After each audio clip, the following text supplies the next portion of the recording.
Oh, hello. Oh, hello. And welcome to the Comic Queens podcast. I'm Alex. And I'm Annie, and today we're here for a blind date. Yay! Yay! There's too many things we have to read. Yeah. And you know what? Sometimes it's overwhelming to choose your own story, and it's nice to have someone pick one for you. Yeah. Or in this case, maybe they give you a couple of options, and then you pick from that. Yeah. So, I'm really excited. I've written up all of my descriptions for you for the 3 stories I recommend. And I'm really excited to hear the ones you've got for me. Yes. So, we will be giving the genre, the status of the story, the spice level, and a brief description, and then choosing the stories based off of that. Yeah. So, the first one that I have is a romance. It's an MF romance, and it's a drama and obsession story. It's ongoing, and it's a 2 to 3 level on the spice. Okay. So medium. Now, this is a story of an engaged woman who meets a man who she is instantly drawn to. Now, the marriage is not a marriage of love. It's a marriage of convenience. So she has to decide now, do I want to stick with the plan and stick with the kind of safer route? Or do I want to follow my heart and explore what I can with this man that I have been drawn to? Aw. So that's story number 1. Okay. Story number 2 is a romance. This is a BL, and it is a drama, mystery, hidden world. Okay. No spice. So this is about a student who travels to a new country to study journalism. He has his first assignment and he tries to do it alone, but he's not allowed to. So he is paired up with someone else who is also alone and is just a super shy, quiet student. And he wants to take this opportunity to hunt down a mysterious monster that he is obsessed with. And so that's what he wants his story to be about. Okay, for the third one. Okay. This is a romance, romantasy, MF, and this one is also no spice. Okay. Now, this is about a girl who has been exiled, and she meets a lost soul. And the two of them end up swapping bodies, Freaky Friday style. And they have to go on a journey together and try and unravel the mystery of how they got intertwined and how they can undo this. Okay. So those are your 3 stories. Okay. Oh my gosh. Honestly, they all sound really good. I think that recently I've been doing quite a few more age appropriate stories. And I'm kind of leaning into that because I'm not always in that mood. Sometimes I really want like the 18 plus or like violence and all that good stuff. I'm going to go with 3. Okay. Okay. And we'll do the reveals at the same time. Yes. But 3 is my choice. Okay. Okay. So I'm going to give you yours. The first one is Omegaverse. It is a completed series. It is a 5 out of 5 spice. It is after an Omega decides that he doesn't want to live anymore due to his unfortunate circumstances. An Alpha gives him a unique proposition to help get him out of his current position and into a better spot. But there's a definite catch as to why they're offering this. Okay. Or is there? I don't know. So that's number 1. Number 2 is an romance fantasy. It's also a completed series. The spice is 4 out of 5. And this one is about a restaurant owner who gets help from a customer and then starts to harbor a crush on them. And so as he tries to continue to get to know the customer and everything else, he learns that the customer is not an ordinary human and that he can actually help the customer in return. And so it's kind of their journey in getting to know each other and hopefully becoming more than friends. Okay. Okay. And the third story, also an romance with some crime mixed in. It's an ongoing series. Spice is 3 out of 5. It's not quite the focus. And it is a story about a special agent who's dispatched to find a new weapon of mass destruction before it falls into the wrong hands and causes some serious issues. And his unhinged partner who ends up making this a much harder task than anticipated. Ooh, that's a tough one. I feel like I'm leaning towards either 1 or 3. And I think I'm going to go with 3. Okay. We both went with 3. Look at us. Okay. So, now for the reveal. Yes. You will be reading Fae Trapped. This is an instant miso story, which is the same creator as Siren's Lament and Eternal Nocturnal. Since we just been talking about Siren's Lament, this one came to my mind. I want you to read this one while it's going on so that you have the chance to keep up with it. That's fair. It's so good. I absolutely love the main characters. This one is on Webtoon. There are currently 22 episodes. Okay. So it'll be a quick story to catch up on. Yeah, absolutely. Yeah. Yours not going to be as quick to catch up on. Oh, no.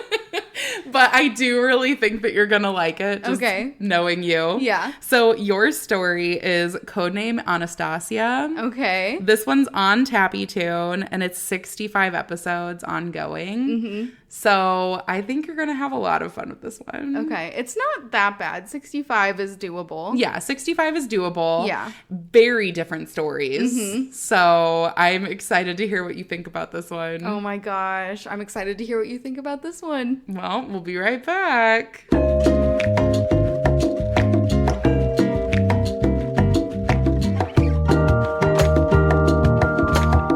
And we're back. And we're drinking. We are. We have some high noons. We took a long extended break. Yeah. And here we are. And you know what? What a way to do a date. Yeah. You know? It's like sitting down, getting to know someone, having a cocktail. The perfect way, really. Yeah. So I'm going to go ahead and start out with Fae Trapped. Mostly because I didn't even do my homework very well. I read about 7 episodes. But I like it. So spoilers. Yeah. I like the story. I'm going to keep reading it. So exciting. But I've gotten distracted. So for anyone who has not heard us talk about this already on the podcast, Fae Trapped is on Webtoon, 25 episodes written by Instant Miso. And I wanted to read Eternal Nocturnal anyways. So this is just another Instant Miso story added to the table. Yes. But this story follows Elowen. She is automatically on trial for violating the rules of the Fae because she goes into the human realm and she's been picking herbs. So apparently you're not supposed to do that. Scandalous. Very scandalous. Oh, heaven forbid.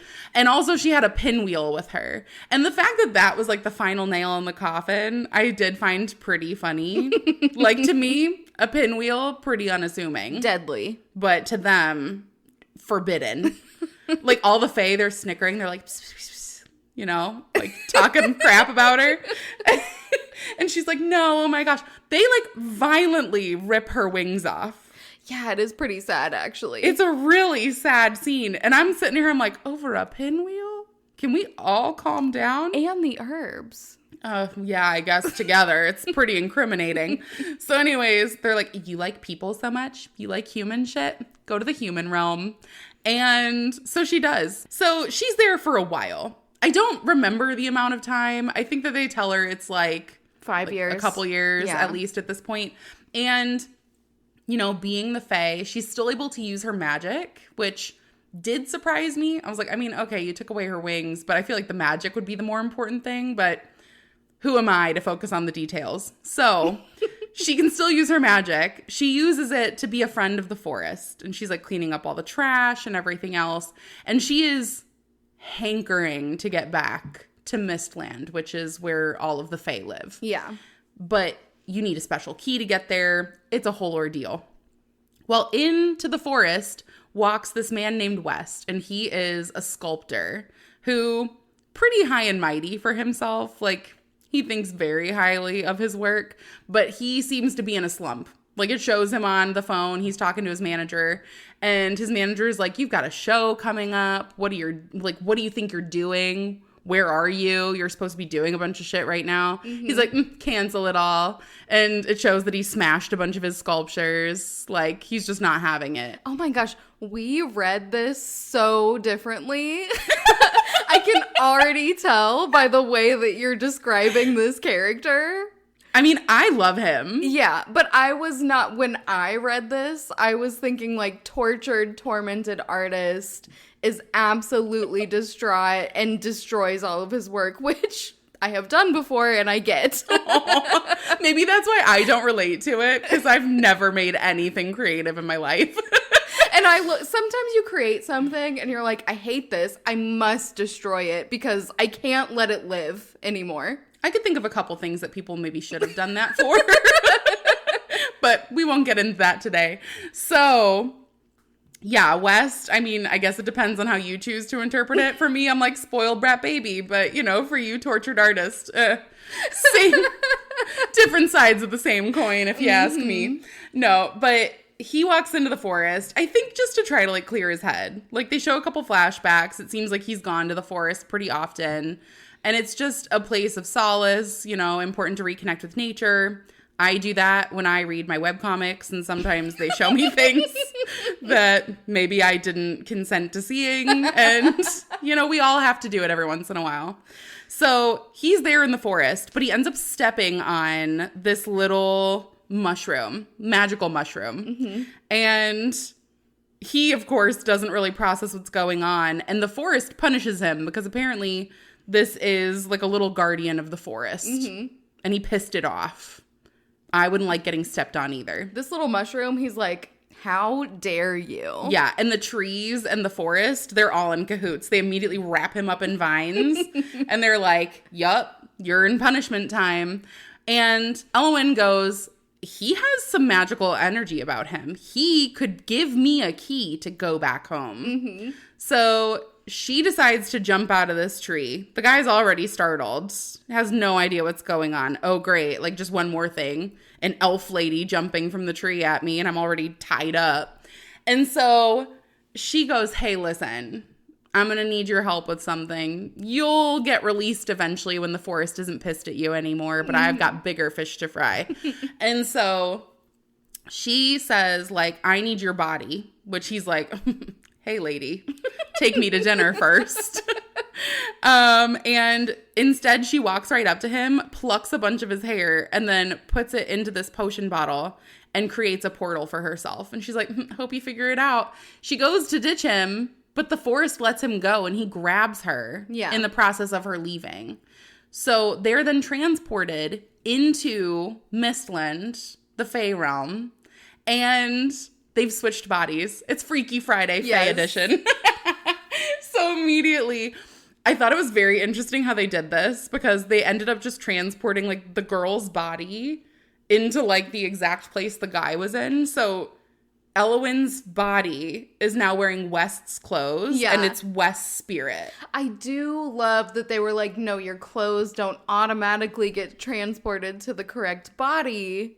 And that is a wild ride. A huge thank you to Instant Miso for showing us West in Elwyn's outfit. Also, complete aside, if you haven't read this already, you need to, because we need to petition for all stores to have pants like Elwyn's. But now they're like transported into each other's bodies. Yeah. So West is in Elwyn's body and automatically is like, do I always look like a pretentious asshole? The answer is yes. And Elwyn's like, oh my God, my ears are gone. Which, again, to me, I'm like, the craziest thing to focus on. You know what I mean? I mean, if you have pointy ears and then all of a sudden you don't have pointy ears. But she's upset about the pointy ears before even realizing that her magic is now gone because it was associated with her physical form. I guess that's fair. So I'm like, to be fair, I mean, she eventually gets more upset about other things, but... You know. But right away, you're just like, oh my gosh, my ears. Yeah, the reaction we would all have, let's be honest. So West and Elwyn are like, listen, we are just going to have to figure shit out. There must be a reason this happened. Elwyn kind of blames West. She's like, if you didn't grab onto me. And he's like, you were going to ditch me. I was tied up by the forest gods and you were going to ditch me. And you know what? he's not wrong. Yeah, it's kind of fair on his part. Yeah, but they do end up meeting another little, like, familiar of the Fae realm, and they're like, listen, the forest doesn't make mistakes. Like, it intended for this to happen. I love this guy so much. This cute little Fae guide that they have. I mean, listen, I know that you haven't made it too far into this story yet, but he is the worst guide that I have ever read, but he tries so hard. It was so funny because literally they meet him and he's like, I'm going to be your guide. And they're like, okay, like as long as you don't lead us astray. And he's like, I'm probably not going to do that maybe. And I only lie sometimes. And you know what? That feels like an honest response. Yeah. So I can appreciate it. I can warn you now that he does give some inaccurate directions in the future. Listen, as was expected from the first meeting, it didn't instill much confidence. But where I'm at right now, you have Elwyn and West in the Fae realm.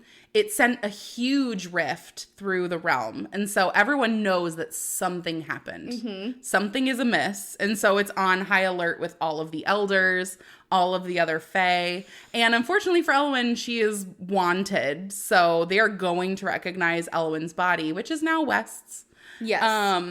But we're just going to have to see if they get captured, what ends up happening. It's immediately had me hooked. And I love the little comedy weaved throughout. So I know that this is a perfect choice for me. I'm so glad you're reading this one. I love it so much. You're definitely going to love it once you catch up. And it's perfect timing because it's just coming back from a hiatus. So once you catch up, we'll be able to read it week to week. And we know I'm impatient, so it's even better. I mean, it's just so good. And the like back and forth between the two characters just gets even better as time goes on. Yeah. So love it. Yeah, it's so good. Yay. Now I want to read Eternal Nocturnal and Siren's Lament, so... Oh my gosh. Well, Eternal Nocturnal I own and have not read.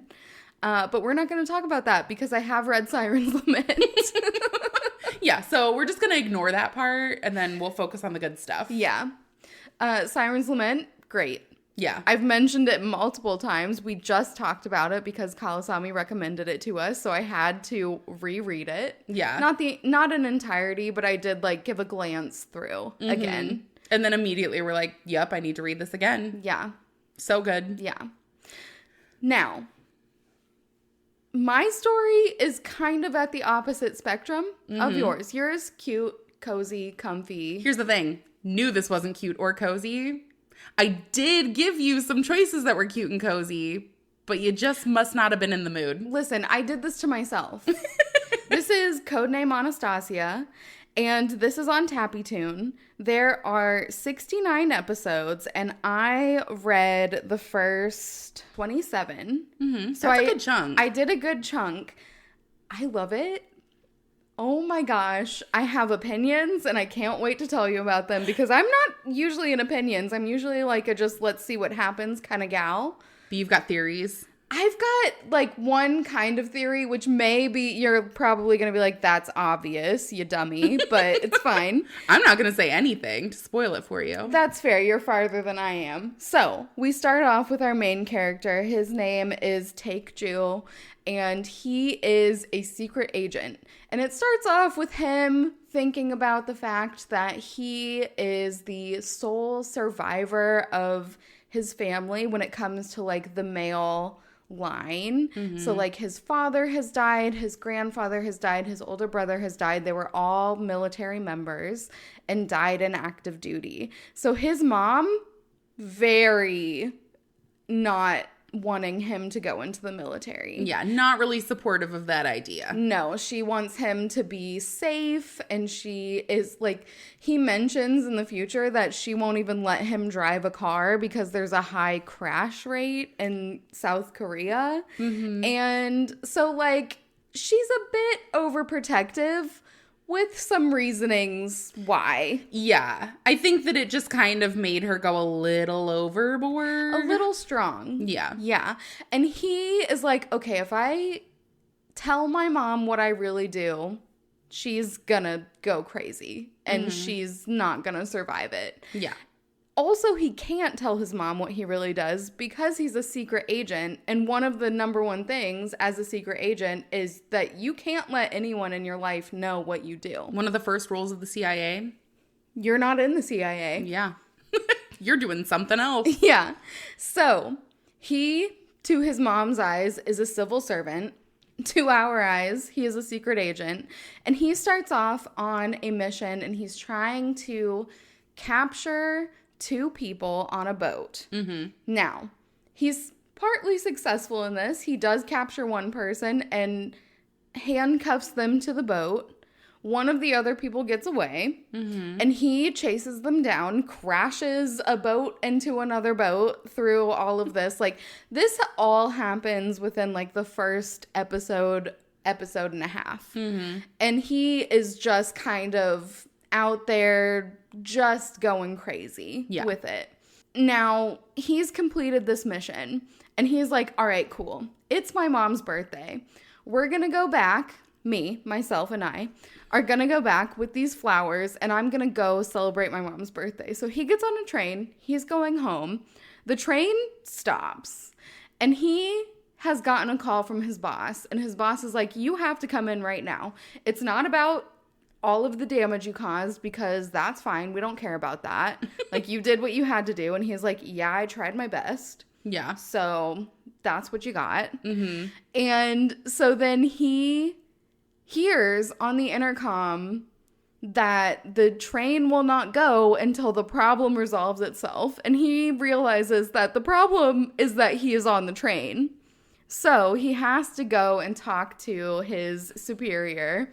And can you imagine, like, a public train announcement shaming you? I mean, just the fact, like, how long the problem needs to leave the train. How long would you hold out? Like, would you hold out if you're like, okay, I know this train isn't going to go? Like, would you maybe try and be like, okay, maybe if I just wait, like, 30 minutes? Try what? Like, to conduct the train yourself? No, just sit there and be like, I'm going to wait for the problem to resolve itself. I'm not the problem. You know, as much as I'd like to tell myself I'm not the problem, I think I usually am. So he knows he's the problem. Yeah. So he gets off the train and he goes to his superior and he gets a new mission. And this mission is in Russia. Mm-hmm. And this is about Codename Anastasia, which is a secret weapon that may or may not be in existence. We don't know. And either he is going to destroy the weapon, get the blueprints, or just try and make sure that North Korea and Russia don't have these blueprints so that they can't create this weapon. And if they have created it, destroy it, and then take the blueprints so he can't do it again. Yeah. Now, all of that, he's like, I'm not even the best person to do this. I've never been to Russia. Like, yeah, I speak Russian, but I'm not the best person. And we find out that the best person, who is an American soldier, has been murdered. And they're like, well, you're not the best person, but you're kind of the next in line. So if you could just go, that'd be great. Yeah, it's slim pickings. Sorry, bud. Slim pickings. So he goes because he doesn't really have a choice. Yeah. And immediately when he gets there, he gets a message saying that he'll be picked up by this secret agency in Russia. And they pick him up. Unfortunately for him, it's not actually them, and he's kidnapped and attacked, and he does end up getting away. Mm-hmm. But there's a psycho who we don't meet, who smells like cognac cigars and wears expensive crocodile leather shoes. This is relevant, I promise. It's so funny how truly relevant it is. Saves him, but like not in a, oh, I'm gonna save you and I'm gonna take you into protection. He saves him in like an, I'm going to take your shirt off for no reason and handcuff you to this ledge, and you must stay here, and all of these other people are dead now. No, I didn't mind. I feel like he had a point. You gotta know what you're working with. Fair enough. So he's like, what the fuck? Okay, Yeah. I came here. I was kidnapped. That's not according to plan. Yeah. Automatically shit show. So he's like, I need to find out who smokes these cigars. These shoes were expensive. I can tell that those leather crocodile shoes that he had were very expensive. And that cigar, it didn't smell like a common cigar. So he goes to a cigar shop and he's trying to figure it out. He like works back and forth with this cigar shop owner, which I gotta say was probably the most unrealistic part that I could pick up on, because no way is a cigar shop just going to let you start smoking cigars. Like, he's smoking multiple cigars to try them. They're gonna make you fucking buy those. Yeah. Like, the guy is like, oh, take this cigar for free because we caused you all this trouble. I'm like, he smoked like 5 of your cigars. What are you talking about? I think you're going to need some compensation. And that's just my personal aside. We all have personal asides. So he does find out that the cigar that this guy was smoking is like one of 4,000 made at all. Great. Very expensive. So he's like, all right, this guy is something else who chained me to this wall. And so he checks in with headquarters. And when he checks in with headquarters, he finds out that there is someone who is a Russian contact who he is going to be in contact with. And while he's looking at this message, a guy comes up behind him. Spoiler alert. It's the crocodile shoe guy. And he's like, hey, that's me. Now listen, I'm not saying I'm surprised that the guy who attacked him kind of is the guy who he's supposed to be working with. But what I am saying is that he is fucking with him so hard. And now I'm not even going to tell the entire rest of the story. I'm just going to outline all of the things that he did to fuck with him. Yeah. Because he gets in a very nice hotel. Yeah. That hotel gets blown up. Now, Xenia, he is the guy who he's supposed to be working with. Yeah. The crocodile shoe guy, the cognac dipped cigar $4,000 guy. And he is like, blow up his room. So he does. Then he almost dies with a guy who is, his name, it's Psycho in Russian. I'm not going to say it. I'm just going to call him Psycho. But just know that it's in Russian. Psycho Bognadov is like just a guy who is a psycho. And so he is appropriately named. He's appropriately named. He's like, okay, this guy's trying to kill me. They're both in the water. Psycho is trying to drag him down. And he kicks him off and kicks him down. He's like, well, he's dead. He's not. Typical Psycho. Typical Psycho. He survived. So Xenia is like, I've got an invitation to this party that's very important where all of these people who are in on the Anastasia weapon project are going to be. So let's go there. So he takes him to this project. He also, even before this, he gets him a new hotel, which is a horribly shitty hotel compared to what he was at. Yeah. And he gives him a credit card, and then he reports the credit card stolen. So then they go to this party, and he like fucks with him the entire time that they're at this party. He's like, you have to go find this guy. And then while he's trying to find this guy, he's watching him on surveillance camera, and he's like, why aren't you in the right place? Like, so funny. And Taekju is like, what the fuck is your problem? He's just trying to have fun. Listen, don't take away his sparkle. Here's the thing. I think that Xenia is truly Psycho Bognadov. Okay. And he is fucking with him hard. Uh-huh. Every single thing he does, he's just fucking with him. They end up on a train. He's like fucking girls in front of him. And that's where I'm at right now. Like, literally, a girl is just leaving their room. That's where I'm at. I don't know what's going to happen next. I have no predictions for the future, but what I do know is that Xenia is going to make everything very difficult for Taekju, no matter what. And I love it. Yeah. Listen, Xenia, as soon as I saw him, I was like, I see why Annie is reading this, because he's gorgeous. He's blonde. He's got those, like, glowing green eyes, and he's a fucking psychopath. Yeah. You checked off all the boxes for me. I love this story so much. It's like super competent secret agent meets psychopath. Yeah. And they have to work together. Yeah. And I think no matter what, Xenia is like, Xenia says that he's in it because he wants money. I don't even know if I believe him. I don't even think that he's in it because he wants money. I feel like he's got some ulterior motive that has to do with just like, I want to like mess with people. I mean, listen, he maybe goes a little far for the prank, but I mean, he's dedicated.